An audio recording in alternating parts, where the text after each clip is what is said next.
This is one of the Netherlands' most famous and oldest castles.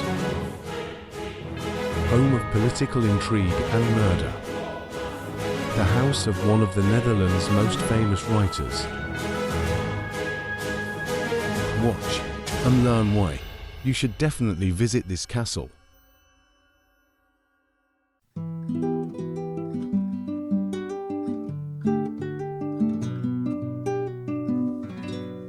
Welcome to the fortified town of Muiden. Muiden Castle, located in this now quiet country town, hides a fascinating history of war between counts and bishops, and a real castle murder that shocked Europe. Let's dive into the history of the castle in the town that was granted city rights in 1122 by Emperor Henry V. Muiden literally means something like mouth of the river, and for centuries this mouth of the river was the center of a struggle between the counts of Holland and the bishops of Utrecht. The history of the castle begins when Count Floris V decided, around 1285, to build a castle here to defend the borders of his state and to collect tolls.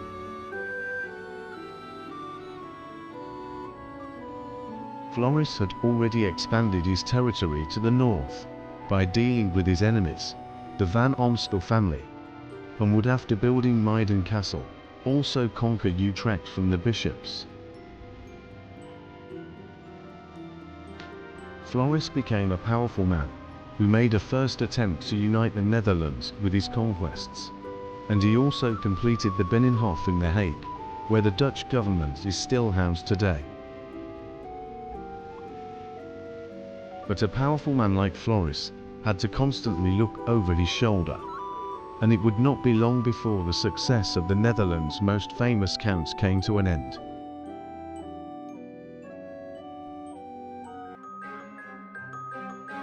When Floris sidelined his English ally, Edward, in favor of Philip IV of France in a conflict over wool, Edward set a plot in motion. He approached some nobles who were dissatisfied with Floris, including Gijsbrecht van Amstel and Gerard van Velsen, to settle the score with Floris once and for all.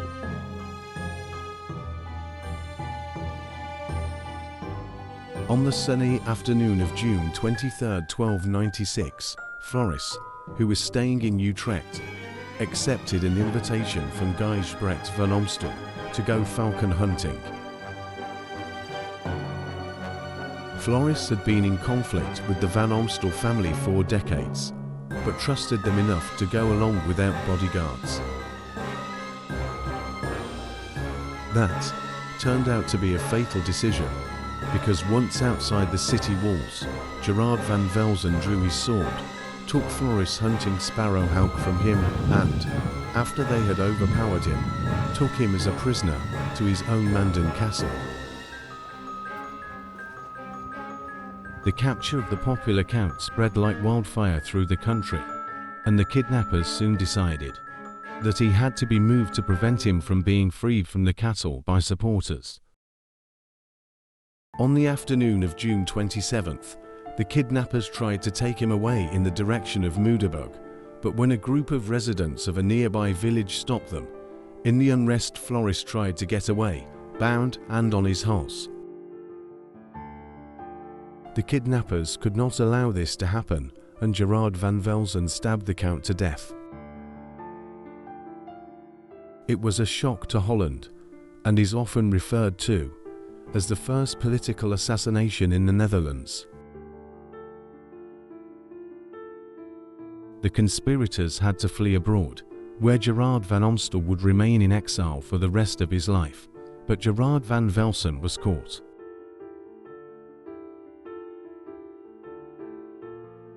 He was punished in the medieval style, by being first rolled through the streets in a barrel of nails, and then quartered. But even such a gruesome death penalty does not bring the victim back to life, and with the death of Floris V, Muiden Castle was also doomed. The Bishop of Utrecht saw his chance, raised a new castle without a lord to the ground, thus ending the first phase in the history of Muiden Castle.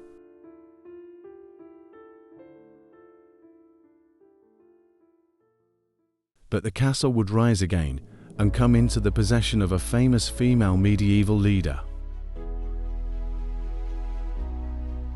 In 1363, under Count Albrecht of Bavaria, there was talk of rebuilding the castle, which was to become a model example of a moated castle. In 1373 construction was already well advanced, and in 1387 Bailiff Koenen wrote that a second residential wing was being built in the castle. When none other than Jacoba van Beieren inherited the castle in 1417, it looked more or less as it still does today. Apart from a number of restorations, which we will discuss later, the castle looked much as it does today after the thatched roof was replaced by slate in 1450. The moated castle Muiden was finished. In such a castle, the moat offers more protection than you might think at first glance. Of course, this prevented attackers from getting close. But it also prevented them from getting in by digging tunnels, which is the easiest way to capture castles without a moat. This also made it much more difficult for attackers to use ladders or siege towers, and the area of the moat is also precisely the part that is difficult for archers to defend. These types of castles were very effective defensive structures in which it was precisely the archers who played a central role. They were of course positioned behind the battlements to eliminate enemies from afar. But the sharper will also notice that lower down in the wall there were also archers behind so-called arrow slits. And you can also see that the arrow slits are also located in between battlements, which allowed dozens of archers to be active at the same time from all sides. The towers were positioned further forward than the walls, so that archers were better protected from the sides and a full-scale fighting gallery could be active behind the battlements. And it was no coincidence that the towers were round, because this way its walls were more resistant to projectiles fired at them from catapults than with sharp corners. The two sides of the castle that faced the Zuiderzee required less protection and were the locations of the living quarters. Try to imagine a time when cannons did not exist, and you know that a fortress like this was virtually impregnable if it was well defended. But there was one weak spot from which the castle could easily be stormed: the gate. Actually, this stone bridge is a bad 20th century restoration, because until 1909 the bridge was deliberately made of wood and the weakest part of the castle. As can be seen in the oldest known drawing of the castle from 1617, the bridge could easily collapse, depriving attackers of their entrance and preventing them from using a battering ram. And more clever defense mechanisms were built to protect the weak spot from intruders. Of course, the castle had a drawbridge, but the smartest defense was to provide a warm welcome for unwelcome guests when the bridge was raised. This was done by the three machicolations that you see above the bridge. A machicolation is a hole that is open from above and from which boiling oil and water, waste and stones could be thrown down. And if attackers managed to break through the gate, they would have one final challenge to overcome. They then found themselves in an empty courtyard, with only one small passageway leading up to the battlements. The unfortunate knights had to fight their way up one by one, while the rest were an easy target for the archers above. By 1400, castles like this had become virtually impregnable fortresses through centuries of learning from Christian and Islamic defensive fortresses. But these late medieval builders did not know that a new era, in which castles would soon disappear, was about to begin. Since the modern cannon was first used in Europe in the early 14th century, it quickly developed into the ultimate weapon of castle destruction in the 15th century. This had such an impact on the power of castle lords and knights that historians retrospectively refer to this political upheaval as the transition from the Middle Ages to the early modern period. After Muiden Castle was important in a few wars in the 16th century and sometimes protected Amsterdam, it became a luxurious residence in the 17th century, the Dutch Golden Age. In 1609, Peter Cornelis' son Hooft moved into the castle. It could hardly have been more symbolic in the era in which the bourgeoisie emerged, because Hooft was also the first non-noble resident of the castle.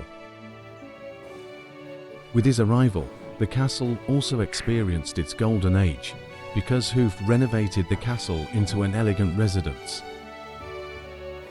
The fireplace in this chamber bears a gold inscription of Hooft's motto, Omnibus Idem, which means everyone is equal. Embrasures were replaced by windows, walls were plastered, and a fireplace was installed in the Knights' Hall. In this luxurious room, guests such as Prince Moritz were received, and even performances were held. Peter Hooft's study can also still be found in a reasonably authentic condition. In this room, the Dutch Shakespeare wrote his famous poems, plays, and letters to friends.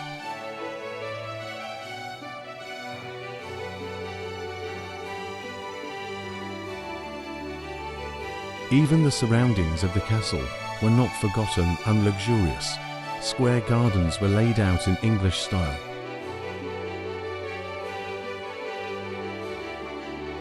The castle in disrepair was saved by Hooft's restoration and, thanks to the writer and mayor's son, it also experienced its own golden age in the 17th century. After his death, the castle had a new resident, whom many will recognize, because his portrait in the Rijksmuseum clearly shows that the Netherlands were indeed very prosperous in their golden age.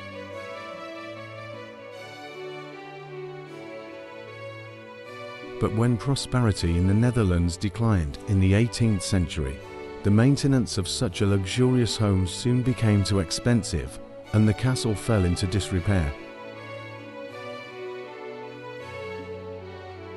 The castle's residents stayed there less and less, and by the end of the 18th century, it was even uninhabited and used as a barracks by the French army. After the reconquest of the Netherlands from the French, the decline even progressed to such an extent that between 1823 and 1825 serious consideration was given to demolishing the castle. Even King William I opposed this plan, but it still is a small miracle that the castle survived, at a time when many old monuments were being demolished. The very first known photo of Muiden Castle from 1875 shows a dilapidated castle, but we also see that later restorers took a broad approach to their restoration. You can see that the left tower no longer had a spire, and if you look closely you will see that the walls no longer had battlements either. Both were constructed during a controversial restoration by architect Jacob Burden between 1895 and 1909. He wanted to restore the castle to its original state before Peter Hooft lived there, but he also added things that made the castle look more beautiful than it had ever been. We mentioned earlier that the stone bridge had always been wooden before 1909, and the spire on the tower is higher and more beautiful than it has ever been. This unique aerial photograph from 1927 shows that the gardens were no longer there at that time, and they were restored to their original state from 1955 onwards. Since the 19th century, the castle has also been surrounded by the defence line of Amsterdam, a large-scale line of defence intended to protect the capital. But just as the castle has seen the cannon coming, it experienced the invention of the airplane, making this type of defence worthless. Therefore, in the 1950s, these fortifications around the fortress were also removed to complete the restoration of the castle to its medieval state. In 1968, the site was completed with the construction of a gatehouse in 17th century style, where you can now buy your museum ticket. And with that ends, for now, the impressive history of Muiden Castle.